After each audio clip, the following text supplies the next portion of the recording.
আলিফ, এত সুন্দর কানের দুল কার জন্য?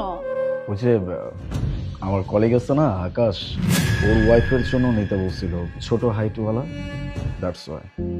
ও, তাহলে ওর ওয়াইফের গিফট তুমি কেন নিয়ে আসলে? আরে হয়েছে কি, ও ওর ওয়াইফকে একটা সারপ্রাইজ দিতে চায়, দ্যাটস ওয়াই। এটা যদি ও বাসায় নিয়ে যায় তাহলে তো ওর ওয়াইফ দেখে ফেলবে, এই জন্য আমাকে বলছে যে এটা যেন আমি নিয়ে আসি, এই জন্য নিয়ে আসছি। কি সারপ্রাইজ টারপ্রাইজ দিবে আর কি। ও আরেকটা কথা, আমাকে একটা নোটও লিখতে বলছে। নোট? কেমন নোট? ওই যে তোমার হয় না surprise note, I mean thank you note, like that, প্রেম ভালোবাসার আর কি। আচ্ছা। মোনা, বলছিলাম যে তুমি একটু আমাকে নোটটা লিখে দিবা। শোনো, আমি সব থ্যাংক ইউর কোনো নোট লিখতে পারবো না, আমার অনেক কাজ আছে। কাজ তো তুমি পরেও করতে পারবা, 2-3 মিনিট সময় লাগবে, এটা কি এমন আহামরি বিষয়? আর তাছাড়াও তুমি তো জানো যে আমি একটা আর্জেন্ট কাজ করতেছি, প্লিজ একটু লিখে দাও। যাও, একটা খাতা কলম নিয়ে আসো, লিখে দাও। ঠিক আছে।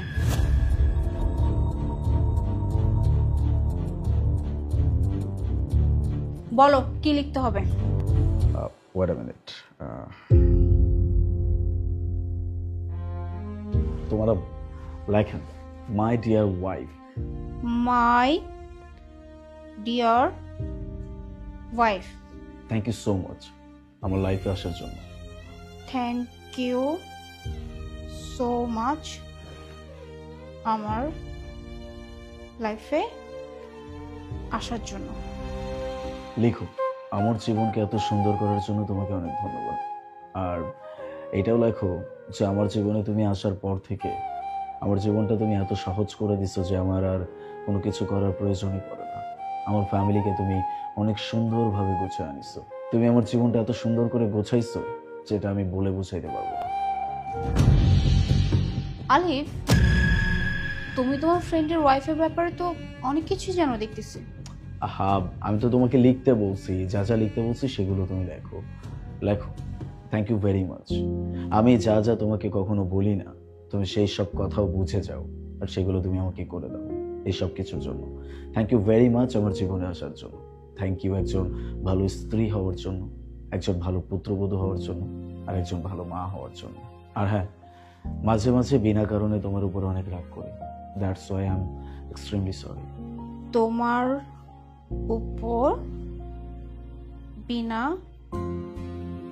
কারণে রাগ করার জন্য সরি। তবে একটা কথা কি জানো, প্রত্যেকটা হাজবেন্ড না সেমই হয়। তোমাকে এত কথা বলতে বলছি, তোমাকে যা লিখতে বলছি তুমি সেগুলো লেখো। এটা লেখো যে you are the best wife in the world. You are the best wife in the world. তোমার মতো না আর কেউ হয় না, তোমার কোনো তুলনা নেই। আর সর্বোপরি I love you so much. I love you so much. Muna. Muna. মুনা?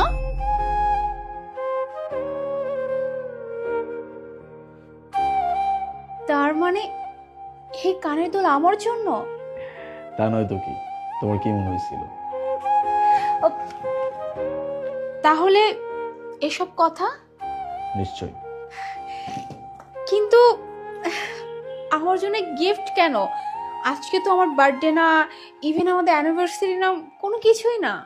বাহ, তোমাকে গিফট করার জন্য আলাদা করে কোনো ওকেশনের দরকার আছে নাকি আমার? এই গিফট তো তোমার সেই ভালোবাসাগুলোর জন্য যেগুলো তুমি আমাকে দিছো, আমার পরিবারকে দিছো, আমার মা বাবাকে দিছো, আমার সন্তানকে দিছো। আমি যদি পারতাম তাহলে তোমাকে এই দুনিয়ার সমস্ত সুখ এনে দিতাম, কিন্তু সেটা আমার সাধ্যের বাইরে। কিন্তু এই দুল তো তোমার।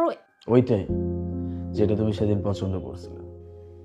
হ্যাঁ, এটা তো ওই শপিং মলে আমি দেখেছিলাম, আর আমার খুবই পছন্দ হয়েছিল অনেক, কিন্তু ওই দিন কিনতে পারি নাই।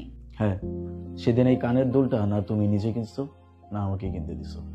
এই জন্যই ভাবলাম যে আমি না হয় নিজে থেকেই তোমাকে নিয়ে দিই। কিন্তু আলিফ, এই দুলটা তো অনেক দামি ছিল, তাই না? হুম, দামি তো বটেই, তবে তোমার চেয়ে দামি এই দুনিয়াতে আর কিচ্ছু না।